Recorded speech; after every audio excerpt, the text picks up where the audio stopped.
Bonjour à tous, je suis Valentin, bienvenue dans ce tutoriel dans lequel je vais vous montrer aujourd'hui comment partager votre projet réalisé avec Enscape. A tout de suite.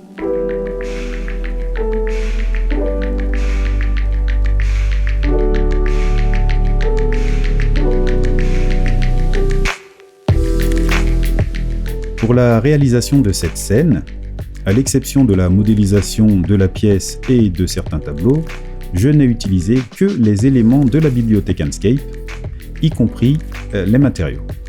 J'ai placé quelques éclairages, et pour ce qui est du réglage, je n'ai touché à rien, j'ai tout laissé par défaut, excepté la rotation du ciel. Alors je pourrais, pour améliorer la qualité du rendu, modifier certains paramètres, mais c'est pas le but du tutoriel, donc pour l'exercice, je ne vais toucher à rien. Souvent, pour montrer votre travail à vos collaborateurs ou vos clients, vous envoyez quelques prises de vue du projet. Enscape va permettre à votre client de naviguer directement dans l'environnement 3D, et ça c'est pas rien.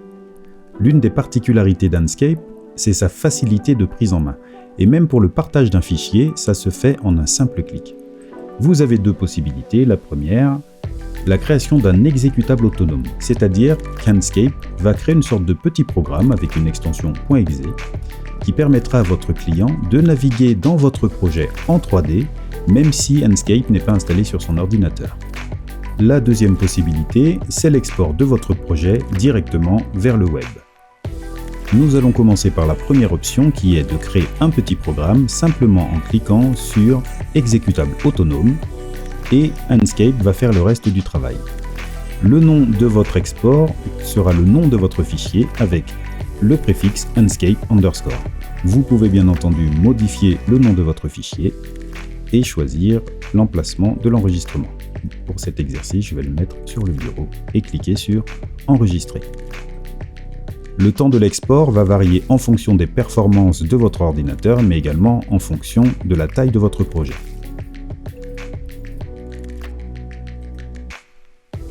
Une fois l'export terminé, vous retrouverez l'exécutable symbolisé par le logo Enscape qui portera bien entendu le nom que vous lui aurez attribué. Vous n'aurez plus qu'à transmettre ce fichier à votre client. Maintenant, pour lancer le programme, double-clic sur le fichier. Le temps de chargement variera selon les performances de votre ordinateur, mais aussi selon la taille du fichier. Nous voici dans le cœur de l'exécutable. Vous voyez que la version reste quand même relativement fidèle à l'original.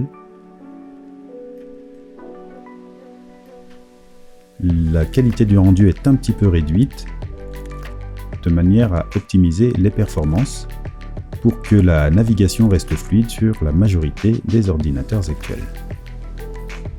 Faisons un petit tour d'horizon. Dans le cartouche du bas, que vous pouvez masquer ou afficher avec la lettre H de votre clavier, vous trouverez essentiellement les consignes de navigation. Vous pouvez en effet vous déplacer avec les touches du clavier. Vous pouvez faire varier la vitesse de déplacement. Vous pouvez modifier la hauteur de la caméra. Vous pouvez faire pivoter la caméra. Avec la barre d'espace, vous pouvez passer du mode vol, symbolisé ici par ces icônes, au mode marche. Pour les scènes d'intérieur, il est plutôt conseillé d'utiliser le mode marche. En mode marche, justement, lorsque vous vous déplacez, si vous rencontrez un obstacle, vous serez obligé de le contourner comme vous le feriez dans la vraie vie. Vous pouvez faire varier les heures de la journée en pressant la touche Shift de votre clavier et le clic droit de votre souris. Jusqu'à la nuit. L'intensité de la lumière de nuit sera celle que vous aurez déterminée en amont lors de la création de votre projet dans Enscape. Voyons maintenant ce qu'il vous est possible de modifier dans les paramètres. Vous pouvez maintenir cette fenêtre ouverte en cliquant ici sur la petite épingle. Dans les paramètres visuels, vous pouvez modifier le style de rendu. Par défaut, aucun style n'est activé. Le mode blanc n'affiche aucun matériau, mais conserve les informations de transparence et de réflexion. Vous pouvez y ajouter un contour si vous souhaitez donner un style un peu illustration.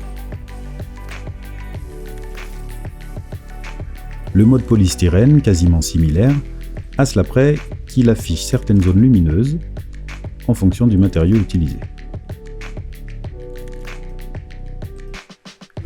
Le mode lumière vous permet de voir les zones les plus exposées à la lumière.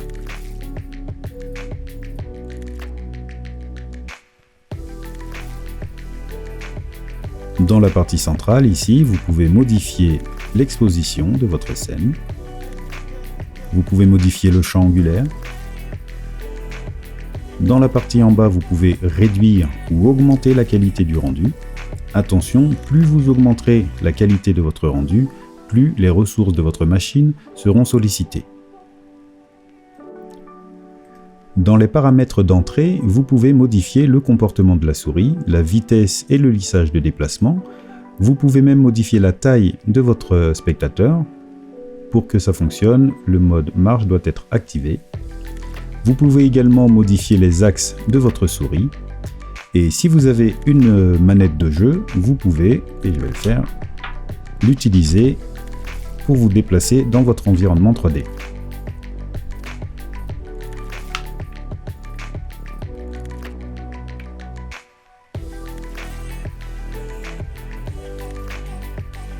Dans les paramètres appareil, vous pouvez choisir d'utiliser des lunettes de réalité virtuelle. Enscape fonctionne avec Oculus, Vive ou HTC. Vous avez également des options de stéréoscopie, couramment appelée 3D, qui s'utilisent avec des écrans 3D. Vous pouvez choisir d'utiliser un mode demi-largeur ou pleine largeur. Et enfin, dans Performance, résolution automatique est activée par défaut. Ça signifie qu'Enscape va choisir la résolution du rendu en fonction des performances de votre ordinateur. Vous pouvez également choisir d'activer ou de désactiver le rendu de l'herbe et des tapis. C'est valable si vous avez des matériaux d'herbe dans votre scène, ce qui n'est pas le cas ici. Vous pouvez réinitialiser les valeurs de l'onglet actif ou tout réinitialiser en cliquant ici. Sur l'icône ici, en haut à droite, vous pouvez changer le mode de projection de la caméra. Par défaut sera utilisé celui avec lequel vous avez créé votre exécutable. Dans ce cas de figure, c'est une perspective à 2 points. Vous pouvez modifier pour une perspective ou pour une projection orthographique. Nous voici de retour dans Enscape et nous allons choisir de partager notre fichier cette fois en créant une version web autonome. Le temps de téléchargement du fichier variera selon votre débit internet, selon les performances de votre ordinateur et selon la taille de votre fichier.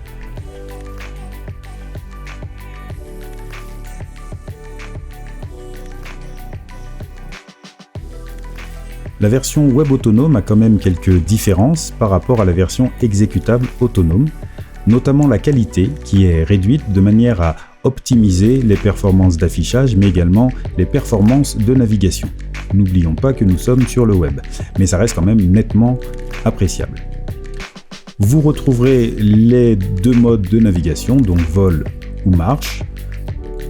Vous aurez toujours la possibilité de changer le mode de projection de votre caméra. La navigation, quant à elle, s'effectuera avec les flèches du clavier.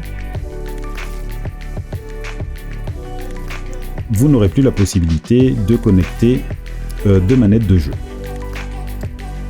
Pour ce qui est des paramètres, vous avez encore accès au style de rendu, excepté le mode lumière.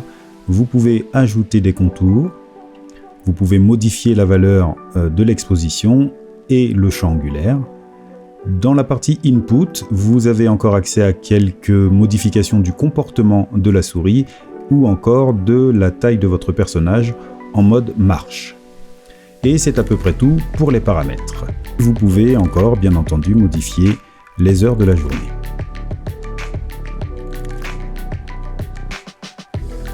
pour partager votre fichier via la version web autonome, il vous suffit de copier le lien et de l'envoyer à votre collaborateur ou votre client. Je vais conclure là-dessus, j'espère que ce tutoriel vous servira, je vous souhaite de très belles réalisations et je vous dis à très bientôt.